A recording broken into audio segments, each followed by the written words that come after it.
안녕하세요. 강신우의 교회음악 강의를 맡아 진행할 강신우입니다. 오늘은 영국 찬송가 강의를 시작하겠습니다. 여러분 반갑습니다. 영국의 종교개혁은 유럽 대륙에서 교리가 중심이 된 종교개혁과는 달리 정치적인 이유에서 시작되었습니다. 그때의 영국 왕인 헨리 8세는 딸 하나만 있었습니다. 왕권의 강화를 위하여 아들로 왕위 계승을 원하는 헨리 8세와 왕비와의 이혼 문제에서 영국의 종교 개혁이 시작됩니다. 헨리 8세의 영국 교회는 로마 카톨릭 교회로부터 나왔으나 교황이 아닌 자신이 영국 교회의 수장이 되는 것 이외에는 달라진 것이 없었습니다. 심지어 그의 시대에는 카톨릭 교회 교리를 지키지 않으면 벌을 받았습니다. 헨리 8세가 죽은 뒤에 9살의 그의 어린 아들 에드워드 6세가 즉위하면서 진정한 의미에서 신교로의 개혁이 시작됩니다. 에드워드 6세는 개신교 신앙을 가진 마지막 왕비 캐서린 파와 그의 주변 사람들에 의해 양육되고 교육받은 철저한 개신교도였습니다. 그를 도와 개혁에 앞장선 당시 대주교 토마스 크레머는 신교도들을 위한 기도서를 만들어 보급하는 등 많은 업적을 남겼습니다. 어리고 병약한 에드워드 왕이 16세의 어린 나이로 죽은 뒤에 헨리 8세의 큰딸이며 철저한 캐톨릭 교도인 메리 여왕이 왕위에 오르게 됩니다. 여기서 영국은 개신교에서 다시 카톨릭 교회로 돌아가게 됩니다. 이 과정에서 메리에 의해 300여 명의 신교도들이 화형을 당하는 비극적인 일이 벌어지게 됩니다. 이 일로 메리는 피의 메리라는 부끄러운 이름과 함께 영국인들에게 카톨릭 교회 하면 화형과 죽음이라는 트라우마를 가져다 줍니다. 이 강의를 보다 깊이 있게 이해하기 원하시는 분들은 나의 블로그 찬송 예배 그리고 교회 문화에서 영국의 종교 개혁을 읽기를 권합니다. 이 글들은 모두 11개의 칼럼 형식의 글로 읽기에 부담 없는 짧은 글들입니다. 메리 여왕이 왕위에 오른 지 5년 만에 암으로 죽고 나서 그녀의 탄압을 피하여 스위스로 피난 간 청교도들이 신교도인 엘리자베스 여왕의 즉위와 함께 고국으로 돌아옵니다. 그때 그들이 그곳에서 사용하던 영어로 된 시편가를 가져오면서 시편가를 중심으로 영국의 찬송이 본격적으로 시작됩니다. 이렇게 영국 교회가 시편가에 의존한 까닭은 개혁교의 교인인 청교도들의 영향이 컸기 때문입니다. 한편 영국은 종교개혁 과정에서 독일의 마르틴 루터와 같은 찬송에 대한 능력과 지식을 지닌 지도자가 없었기 때문입니다. 이 시편가를 신교도들이 가지고 미국에 갔으며 네덜란드 교회 신자, 프랑스의 위그너 교도 역시 그들 언어로 된 시편가를 가지고 미국으로 가게 되면서 미국 역시 찬송가가 아닌 시편가를 사용하였습니다. 초기 적은 수의 영국 찬송자들이 있어 그들이 영국 찬송가에 씨앗을 뿌립니다. 그들 가운데 조지 허버트, 토마스 켄. 이 두 사람이 대표적인 인물입니다. 조지 허버트는 온 세상아 나의 왕 되신 주 하나님을 찬송하라. 이 찬송이 잘 알려진 찬송입니다. 우리말로는 번역되지 않아 소개되지 않았습니다. 토마스 켄의 아침 찬송과 저녁 찬송이 잘 알려진 찬송입니다. 개편 찬송가에 그의 저녁 찬송이 있었는데 통일 찬송가에서 제외되었습니다. 이 밤도 찬송드리자 내 주님 주신 모든 복 만왕의 왕 주 날개 및 날 친히 품어 주소서. 내 주여 오늘 지은 죄 다 용서하여 주시고 온 세상 만물 주 안에 다 편히 쉬게 하소서. 죽음도 겁날 것 없이 잘 살게 가르치시고 심판날 부활하도록 잘 죽게 하여 주소서. 내 혼아 주의 품 안에 잠들어 편히 쉬어라. 새 아침 일찍 일어나 힘다해 주를 섬기리. 만복의 근원 하나님 온 백성 찬송드린다. 저 천사여 찬송하라.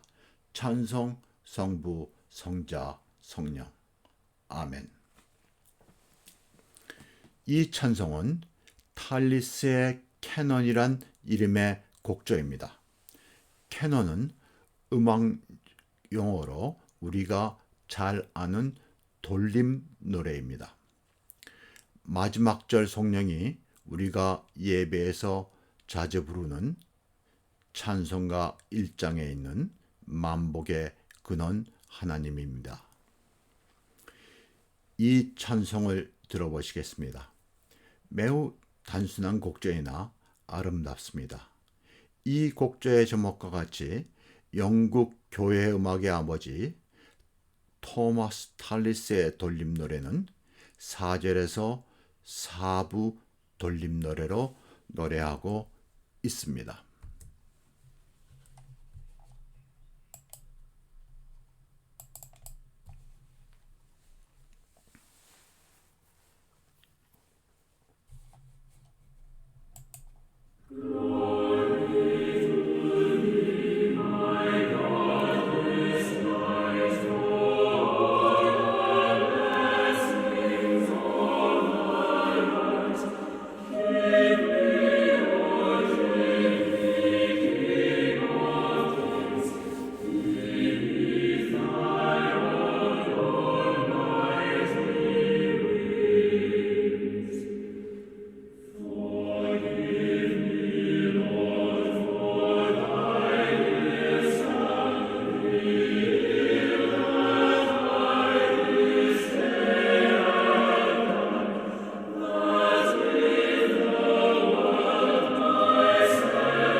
이들을 뒤이어 영국 찬송의 아버지로 불리는 아이작 왓츠에 의해 영국 찬송이 본격적으로 시작됩니다.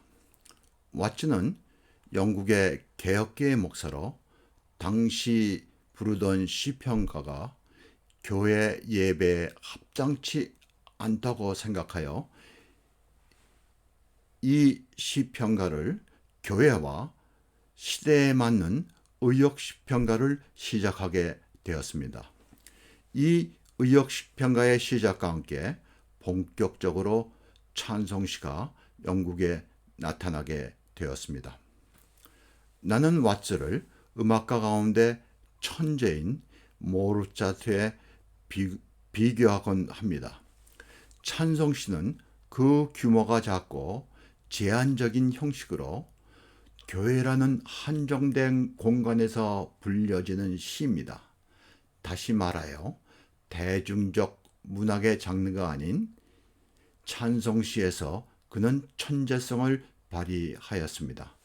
결코 우리에게 잘 알려진 시인이나 대문호에 비하여 그의 천재성을 낮게 평가해서는 안 될 것입니다.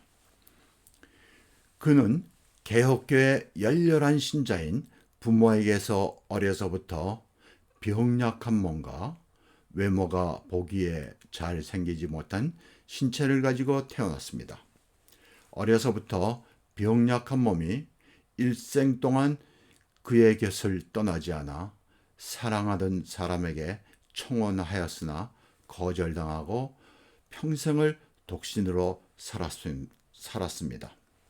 그는 천재이어서 병약한 가운데서도 언어 능력에 탁월하여 시라버, 라틴어 등을 어려서 모두 배웠습니다.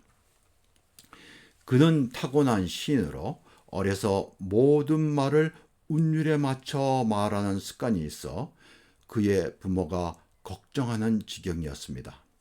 그가 대학에 갈 무렵에 주위에서 옥스퍼드나 캠브리지 대학을 갈 것을 고언하였으나 개혁교회 대학에 진학하였습니다.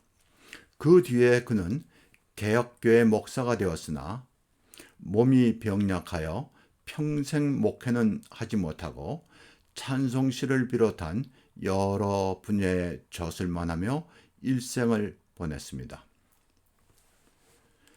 그가 18살 때 예배에서 시편가를 부르지 않아 아버지가 꾸중했습니다. 왓츠는 다윗의 시는 운율도 없고 유대계의 것으로 기독교 것이 아니라고 말하였습니다.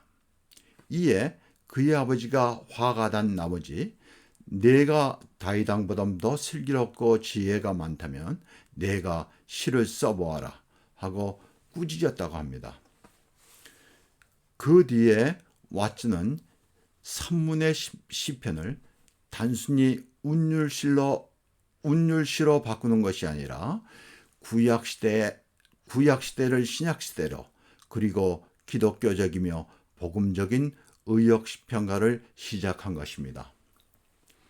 왓츠의 대표적인 의역시편가를 예로 소개하겠습니다. 햇빛을 받는 곳마다 주 예수 왕이 되시고 이 세상 끝날 때까지 그 나라 왕성하리라. 여러분들이 잘 아시는 찬송입니다. 이 찬송은 다윗 왕이 그의 아들 솔로몬을 위한 기도와 예언입니다. 이를 의역한 이 시편가는 우리가 살고 있는 이 시대에 온 세상 끝까지 예수가 다스린다는 내용으로 되어 있습니다. 이와 같은 시편가에 대한 그의 태도는 당시로서는 받아들이기에 어려운 것이었습니다. 성서, 특별히 시편 역시 하나님의 영감으로 된 것이며 시편만이 인간이 드릴 수 있는 유일한 찬송으로 주장하는 칼빈주의 사상에 위배되는 것으로 당시에는 이단으로 여겨지는 일이었습니다. 이 어려움을 극복하고 그의 뜻을 이룬 것은 그의 강한 신념과 의지의 결과라 하겠습니다. 이 외에도 시편 90편을 의역한 옛부터 도움되시고는 영국을 대표하는 찬송으로 환난과 재난 그리고 전쟁이 끝난 뒤에 영국민들이 부르는 찬송입니다. 그의 영국 찬송에 대한 공헌으로 그는 영국 찬송의 아버지로 높임을 받는 것입니다. 왓츠는 찬송시의 어휘를 일반 대중의 수준으로 낮추었고 시의 운율도 장운율, 보통운율, 단운율 이 기본 세 가지 운율에 의존하였습니다. 우리에게 잘 알려진 왓츠의 찬송 주 달려 죽은 십자가는 객관적이며 이성적인 찬송의 시대에 주관적이며 감성적인 찬송으로 복음주의 시대의 찬송을 예견하는 앞서가는 시대의 찬송으로 볼 수 있습니다. 우리가 부르는 주 달려 죽은 십자가의 곡조인 함부르크는 미국의 일부 교회에서 부르는 곡조입니다. 이 찬송의 다른 곡조인 럭킹햄은 영국과 미국을 비롯한 여러 나라에서 보다 더 일반적으로 부르고 있습니다. 이 찬송 럭킹햄을 여러분에게 소개하고자 합니다. 이 찬송의 선율은 시편과 곡조에서 빌려온 것이며 매우 아름답습니다. 수준 높은 편곡으로 아름다운 시와 잘 결합되고 조화를 이룬 곡조입니다. 영국에서 가장 큰 콘서트홀인 알버트 홀에서 자주 있는 함께 찬송 부르기 힘 싱얼롱에서 불려진 이 곡을 들려드리겠습니다. 5,000명이 넘는 사람들이 함께 부르는 찬송이 아름답습니다.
여기에서 강의를 마치고 다음 시간에는 영국 찬송 2부와 영국을 대표하는 두 권의 찬송가를 소개하겠습니다.